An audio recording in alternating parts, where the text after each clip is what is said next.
رمضان کے آخری عشرے کی طاق راتوں کے خاص نوافل۔ بہت سے لوگ رمضان کی طاق راتوں میں عبادت تو کرتے ہیں، لیکن انہیں یہ معلوم نہیں ہوتا کہ ایسی کون سی خاص عبادت ہے جسے کرنے سے اللہ تعالیٰ کی رحمتیں بندے پر خاص طور پر نازل ہوتی ہیں۔ یہ خاص نوافل آخر ہیں کیا؟ انہیں کتنی رکعت پڑھنا ہے؟ ان کی نیت کیسے کرنی ہے؟ ان کو پڑھنے کا صحیح وقت کون سا ہے؟ کیا یہ نوافل صرف کسی ایک رات میں پڑھنے ہیں یا رمضان کی تمام طاق راتوں میں پڑھے جا سکتے ہیں؟ اور ان نوافل کے بعد وہ کون سی دعا ہے جس کے بارے میں کہا جاتا ہے کہ اسے پڑھنے سے اللہ تعالیٰ بندے کی دعاؤں کو قبول فرماتا ہے اور اس پر اپنی خاص رحمت نازل کرتا ہے؟ اسی طرح ایک اور اہم سوال یہ بھی ہے کہ کیا واقعی اگر کوئی شخص شب قدر کی رات چند خاص نوافل پڑھ لے تو اللہ تعالیٰ اس پر اپنی نظر رحمت فرماتا ہے؟ کیا یہ ممکن ہے کہ بندہ اب بھی اپنے مصلے سے اٹھا بھی نہ ہو اور اللہ تعالیٰ اس کے والدین کی مغفرت فرما دے؟ کیا یہ سچ ہے کہ ان راتوں میں کی جانے والی دعا انسان کی زندگی بدل سکتی ہے؟ اس کے رزق کے دروازے کھل سکتے ہیں، اس کے مسائل حل ہو سکتے ہیں اور اللہ تعالیٰ اسے بے شمار نعمتوں سے نواز سکتا ہے؟ رمضان المبارک کا آخری عشرہ شروع ہوتے ہی ایک ایسی بابرکت گھڑیاں شروع ہو جاتی ہیں جن کا انتظار ہر مومن پورا سال کرتا ہے۔ انہی راتوں میں وہ عظیم رات بھی چھپی ہوئی ہے جسے شب قدر کہا جاتا ہے۔ یہ وہ رات ہے جس کے بارے میں اللہ تعالیٰ نے قرآن مجید میں فرمایا کہ یہ 1000 مہینوں سے بہتر ہے، یعنی ایک رات کی عبادت تقریباً 83 سال کی عبادت سے بھی زیادہ ثواب رکھتی ہے۔ لیکن سوال یہ پیدا ہوتا ہے کہ اگر شب قدر واقعی اتنی عظیم اور بابرکت ہے تو ہم اس رات کو کیسے پہچانیں؟ کون سی عبادت ایسی ہے جو ہمیں اس رات کی بے شمار برکتوں کا مستحق بنا سکتی ہے؟ اور کیا واقعی صرف چند رکعت نفل پڑھنے سے انسان کو اتنا بڑا اجر مل سکتا ہے جس کا ذکر بعض احادیث اور بزرگوں کے اقوال میں ملتا ہے؟ آج کی اس ویڈیو میں ہم انہی تمام سوالات کے جوابات تفصیل کے ساتھ جاننے کی کوشش کریں گے۔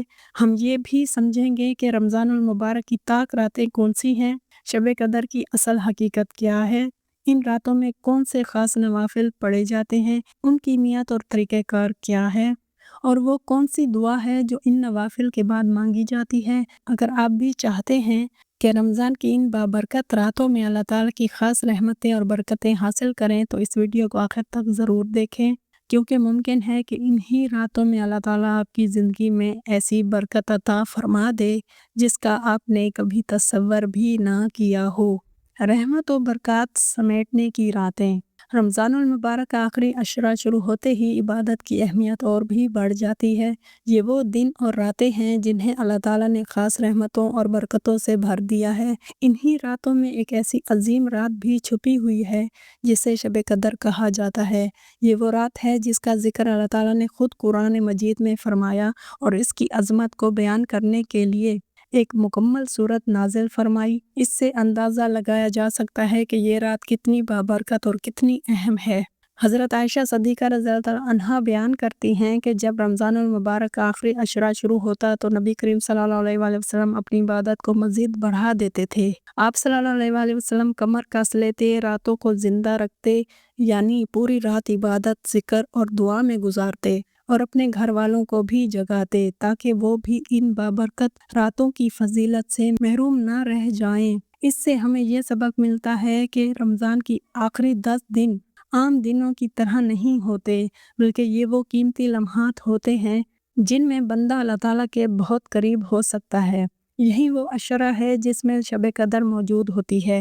قرآن مجید میں اللہ تعالیٰ فرماتا ہے لیلۃ القدر 1000 مہینوں سے بہتر ہے۔ اس آیت کا مطلب یہ ہے کہ اس ایک رات میں کی جانے والی عبادت کا ثواب 1000 مہینوں یعنی تقریباً 83 سال کی عبادت سے بھی زیادہ ہے۔ ذرا سوچئے، ایک رات میں کی جانے والی عبادت انسان کی پوری زندگی کی عبادت سے بھی زیادہ ثواب کا سبب بن سکتی ہے۔ یہی وجہ ہے کہ مومن اس رات کو حاصل کرنے کے لیے بے حد کوشش کرتا ہے اور زیادہ سے زیادہ عبادت میں مشغول ہو جاتا ہے۔ اسی وجہ سے نبی کریم صلی اللہ علیہ وآلہ وسلم نے امت کو یہ ہدایت فرمائی کہ شب قدر کو رمضان کی آخری طاق راتوں میں تلاش کرو، یعنی رمضان کی آخری 10 راتوں میں جو طاق راتیں آتی ہیں جیسے 21، 23، 25، 27 اور 29 رمضان، ان میں خاص طور پر عبادت کا اہتمام کرنا چاہیے، کیونکہ یہی وہ راتیں ہیں جن میں شب قدر ہونے کا زیادہ امکان ہوتا ہے۔ اس لیے عقل مند مومن وہ ہے جو ان تمام راتوں کو قیمتی سمجھتے ہوئے زیادہ سے زیادہ عبادت، زیادہ سے زیادہ نماز، دعا، ذکر اور تلاوت میں گزارے تاکہ وہ اس عظیم رات کی برکتوں سے محروم نہ رہ جائے۔ نوافل کب اور کس رات پڑھنا ضروری ہے؟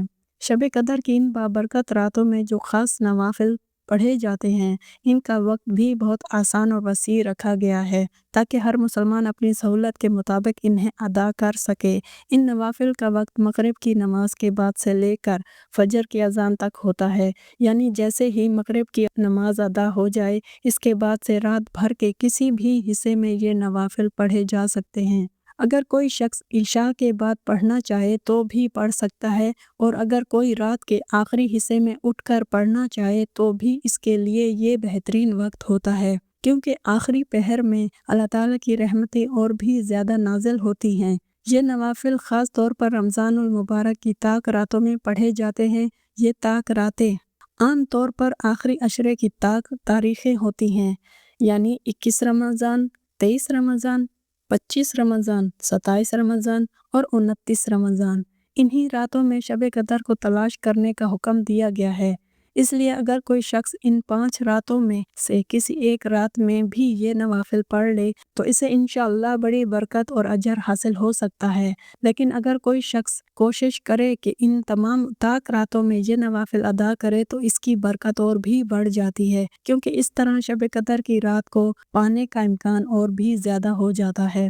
ان نوافل کی ایک اور آسانی یہ ہے کہ انہیں پڑھنے کے لیے کسی خاص جگہ کی شرط نہیں ہے۔ مرد حضرات مسجد میں بھی پڑھ سکتے ہیں اور گھر میں بھی ادا کر سکتے ہیں، اسی طرح عورتیں بھی اپنے گھروں میں بآسانی یہ نوافل ادا کر سکتی ہیں۔ اس عبادت کے لیے جماعت ضروری نہیں ہوتی، بلکہ ہر شخص انہیں انفرادی طور پر پڑھ سکتا ہے۔ اس طرح گھر کے ہر فرد کو موقع ملتا ہے کہ وہ ان بابرکت راتوں میں اللہ تعالیٰ کے سامنے جھکے، دعا کرے اور اس کی رحمتوں اور مغفرت کا طالب بنے۔ یہی وہ لمحات ہوتے ہیں جب بندہ اخلاص کے ساتھ اللہ سے مانگے تو اس کی دعائیں قبول ہونے کے امکانات بہت زیادہ ہوتے ہیں۔ خاص نوافل پڑھنے کا مکمل عملی طریقہ کار کیا ہے؟ اب آئیے ان خاص نوافل کے طریقہ کار کو تفصیل سے سمجھتے ہیں تاکہ ہر شخص انہیں درست طریقے سے ادا کر سکے۔ سب سے پہلے 2 رکعت نفل کی نیت کی جاتی ہے۔ نیت دل کے ارادے کا نام ہے، لیکن آسانی کے لیے اسے زبان سے بھی کہا جا سکتا ہے۔ نیت اس طرح کریں: 2 رکعت نماز نفل عبادت اللہ تعالیٰ کی، منہ طرف خانہ کعبہ کے، اللہ اکبر۔ اس کے بعد نماز کا آغاز کریں اور تکبیر تحریمہ کہہ کر ہاتھ باندھ لیں۔ نماز شروع کرنے کے بعد سب سے پہلے ثنا پڑھی جاتی ہے، یعنی سبحانک اللہم و بحمدک و تبارک اسمک و تعالی جدک و لا الہ غیرک۔ اس کے بعد تعوذ یعنی اعوذ باللہ من الشیطان الرجیم پڑھیں اور پھر تسمیہ یعنی بسم اللہ الرحمن الرحیم پڑھیں۔ اس کے بعد ہمیشہ کی طرح سورۃ الفاتحہ پڑھی جائے گی، کیونکہ نماز کی ہر رکعت میں سورۃ الفاتحہ پڑھنا ضروری ہے۔ سورۃ الفاتحہ کے بعد اس نماز میں ایک خاص ترتیب اختیار کی جاتی ہے۔ پہلے سورۃ القدر 1 مرتبہ پڑھی جائے گی۔ یہی وہ سورت ہے جس میں اللہ تعالیٰ نے شب قدر کی عظمت کو بیان فرمایا ہے۔ اس کے بعد سورۃ الاخلاص 3 مرتبہ پڑھی جائے گی۔ جب یہ تلاوت مکمل ہو جائے تو پھر عام نماز کی طرح رکوع اور سجدے ادا کیے جائیں گے۔ اس طرح آپ کی پہلی رکعت مکمل ہو جائے گی۔ پھر دوسری رکعت کے لیے دوبارہ کھڑے ہوں گے اور اسی ترتیب کو دوبارہ دہرائیں گے، یعنی پہلے سورۃ الفاتحہ پڑھیں، پھر سورۃ القدر 1 بار اور اس کے بعد سورۃ الاخلاص 3 مرتبہ پڑھیں۔ اس کے بعد رکوع اور سجدے ادا کریں اور آخر میں تشہد، درود شریف اور دعا پڑھ کر سلام پھیر دیں۔ اس طرح آپ کی پہلی 2 رکعت نفل مکمل ہو جائیں گی۔ یہ نوافل بہت آسان ہے اور ہر شخص چاہے وہ نوجوان ہو، بزرگ ہو یا عورت، آسانی سے انہیں ادا کر سکتا ہے۔ ان بابرکت راتوں میں یہ چند رکعتیں انسان کے لیے بہت بڑی رحمت اور مغفرت کا ذریعہ بن سکتی ہیں۔ اب جب پہلی 2 رکعت نفل مکمل ہو جائیں تو اس کے بعد اسی طرح مزید 2 رکعت نفل ادا کی جاتی ہیں تاکہ مجموعی طور پر 4 رکعت نفل مکمل ہو جائیں۔ ان 2 رکعتوں کے لیے بھی پہلے کی طرح نیت کی جائے گی۔ نیت وہی ہوگی جو پہلے کی گئی تھی، یعنی 2 رکعت نماز نفل عبادت اللہ تعالیٰ کی، منہ طرف خانہ کعبہ کے، اللہ اکبر۔ نیت کرنے کے بعد تکبیر تحریمہ کہہ کر نماز شروع کریں اور ہاتھ باندھ لیں۔ نماز کے آغاز میں پہلے ثنا پڑھی جائے گی، پھر تعوذ یعنی اعوذ باللہ من الشیطان الرجیم، اور اس کے بعد تسمیہ یعنی بسم اللہ الرحمن الرحیم پڑھی جائے گی۔ اس کے بعد حسب معمول سورۃ الفاتحہ پڑھی جائے گی، کیونکہ نماز کی ہر رکعت میں سورۃ الفاتحہ پڑھنا ضروری ہے۔ اس کے بعد ان رکعتوں میں خاص طور پر سورۃ الاخلاص پڑھی جاتی ہے، یعنی سورۃ الفاتحہ کے بعد سورۃ الاخلاص 7 مرتبہ پڑھنی ہے۔ جب 7 مرتبہ سورۃ الاخلاص مکمل ہو جائے تو پھر عام نماز کی طرح رکوع اور سجدے ادا کریں۔ اس طرح آپ کی اس نماز کی پہلی رکعت مکمل ہو جائے گی۔ پھر دوسری رکعت کے لیے کھڑے ہوں اور اسی طریقے کو دوبارہ دہرائیں، یعنی پہلے سورۃ الفاتحہ پڑھیں اور اس کے بعد سورۃ الاخلاص 7 مرتبہ پڑھیں اور اس کے بعد رکوع اور سجدے ادا کریں۔ پھر قعدہ میں بیٹھ کر تشہد، درود شریف اور دعا پڑھیں اور آخر میں سلام پھیر دیں۔ اس طرح یہ دوسری 2 رکعت بھی مکمل ہو جائیں گی اور مجموعی طور پر آپ کی 4 رکعت نفل نماز مکمل ہو جائیں گی۔ یہ نوافل زیادہ مشکل نہیں ہیں، لیکن ان کی فضیلت بہت بڑی بیان کی گئی ہے۔ اس لیے کوشش کرنی چاہیے کہ رمضان المبارک کی طاق راتوں میں اخلاص کے ساتھ یہ نوافل ادا کیے جائیں تاکہ اللہ تعالیٰ کی رحمت اور مغفرت حاصل ہو سکے۔ جب یہ 4 رکعت نفل مکمل ہو جائیں تو اس کے بعد ایک خاص دعا کا اہتمام کیا جاتا ہے جسے بہت بابرکت سمجھا جاتا ہے۔ نماز مکمل کرنے کے بعد جلدی میں اٹھنے کے بجائے بہتر یہ ہے کہ انسان کچھ دیر اپنے مصلی پر ہی بیٹھا رہے اور اللہ تعالیٰ کی طرف متوجہ ہو کر دعا اور ذکر میں مشغول ہو جائے، کیونکہ یہ وہ لمحات ہوتے ہیں جب بندہ عبادت کے بعد انتہائی عاجزی اور خشوع کے ساتھ اپنے رب کے سامنے ہوتا ہے، اور اسی حالت میں کی گئی دعا اللہ تعالیٰ کے ہاں بہت زیادہ قبولیت رکھتی ہے۔ سب سے پہلے 10 مرتبہ درود شریف پڑھا جاتا ہے۔ درود شریف پڑھنے کی بہت بڑی فضیلت ہے، کیونکہ نبی کریم صلی اللہ علیہ وآلہ وسلم نے فرمایا کہ جو شخص مجھ پر 1 مرتبہ درود بھیجتا ہے اللہ تعالیٰ اس پر 10 رحمتیں نازل فرماتا ہے۔ اس لیے دعا سے پہلے درود شریف پڑھنا دعا کی قبولیت کا ایک اہم ذریعہ بھی ہے۔ جب 10 مرتبہ درود شریف پڑھ لیا جائے تو اس کے بعد ایک خاص دعا پڑھی جاتی ہے جو دراصل استغفار یعنی اللہ سے مغفرت طلب کرنے کی دعا ہے۔ یہ دعا اس طرح پڑھی جاتی ہے: استغفر اللہ العظیم الذی لا الہ الا هو الحی القیوم واتوب الیہ۔ اس دعا کو 70 مرتبہ پڑھا جاتا ہے۔ استغفار کی یہ دعا بندے کو اپنے گناہوں سے معافی مانگنے کا موقع دیتی ہے اور اللہ تعالیٰ کو استغفار کرنے والا بندہ بہت پسند ہے۔ جب انسان اخلاص کے ساتھ بار بار اللہ سے معافی مانگتا ہے تو اللہ تعالیٰ اس کے گناہوں کو معاف فرما دیتا ہے اور اس کے لیے آسانیاں پیدا فرما دیتا ہے۔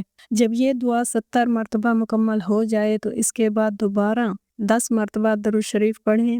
درود شریف کے ساتھ دعا کو ختم کرنا بھی بہت بہتر سمجھا جاتا ہے، کیونکہ اس سے دعا کی قبولیت کے امکانات بڑھ جاتے ہیں۔ اس کے بعد بندہ اپنے رب کے سامنے ہاتھ اٹھا کر اپنی حاجات مانگ سکتا ہے۔ اس وقت انسان اپنے لیے، اپنے والدین کے لیے، اپنے اہل خانہ کے لیے اور پوری امت مسلمہ کے لیے دعا کر سکتا ہے۔ رزق میں برکت، گناہوں کی معافی، مشکلات سے نجات اور آخرت کی کامیابی جیسی تمام دعائیں اس موقع پر مانگی جا سکتی ہیں۔ امید ہے کہ اللہ تعالیٰ اخلاص کے ساتھ مانگی گئی دعا کو ضرور قبول فرمائے گا اور اپنے بندے پر اپنی رحمت نازل فرمائے گا۔ جب کوئی مومن اخلاص اور یقین کے ساتھ ان بابرکت راتوں میں یہ نوافل ادا کرتا ہے اور اس کے بعد اللہ تعالیٰ سے دعا مانگتا ہے تو اس عمل کی بے شمار برکتیں بیان کی گئی ہیں۔ احادیث اور بزرگان دین کے اقوال میں اس بات کا ذکر ملتا ہے کہ اللہ تعالیٰ اپنے ایسے بندے پر خاص رحمت فرماتا ہے جو شب قدر کی راتوں میں عبادت، نماز اور دعا میں مشغول رہتا ہے۔ یہ وہ لمحات ہوتے ہیں جب آسمان کے دروازے کھلے ہوتے ہیں اور اللہ تعالیٰ کی رحمتیں اپنے بندوں کی طرف متوجہ ہوتی ہیں۔ بیان کیا جاتا ہے کہ جب بندہ اخلاص کے ساتھ یہ نوافل پڑھتا ہے اور پھر اللہ تعالیٰ کے حضور دعا کرتا ہے تو اللہ تعالیٰ اس کی دعاؤں کو قبول فرماتا ہے اور اس پر اپنی خاص رحمت نازل کرتا ہے،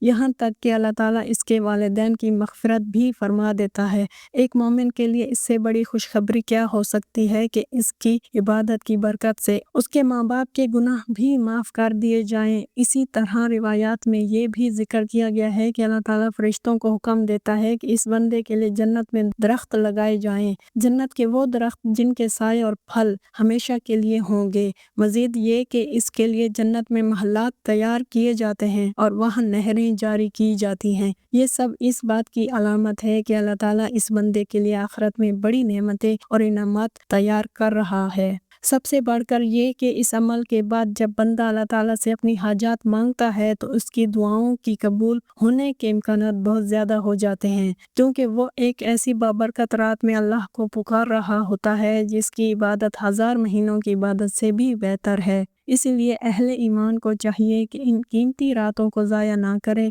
بلکہ نماز، دعا، استغفار اور ذکر میں گزاریں تاکہ دنیا اور آخرت دونوں کی کامیابی حاصل ہو سکے۔ پیاری بہنوں اور بھائیوں، شب قدر واقعی اللہ تعالیٰ کی طرف سے ایک بہت بڑی نعمت ہے۔ یہ وہ مبارک رات ہے جس کے بارے میں قرآن مجید میں واضح طور پر بتایا گیا ہے کہ اس ایک رات کی عبادت 1000 مہینوں کی عبادت سے بھی بہتر ہے۔ یعنی اگر کوئی شخص اخلاص کے ساتھ اس رات میں اللہ تعالیٰ کی عبادت کرے، نماز پڑھے، قرآن کی تلاوت کرے، ذکر و استغفار کرے اور اپنے رب سے دعا مانگے تو اس اتنا اجر مل سکتا ہے جتنا انسان اپنی پوری زندگی میں بھی شاید حاصل نہ کر سکے۔ یہی وجہ ہے کہ سچے مومن ان راتوں کو انتہائی قیمتی سمجھتے ہیں اور کوشش کرتے ہیں کہ ان کا ایک لمحہ عبادت میں گزارا جائے۔ اسی لیے ہمیں بھی چاہیے کہ رمضان المبارک کے آخری عشرے کی طاق راتوں کو غفلت میں ضائع نہ کریں۔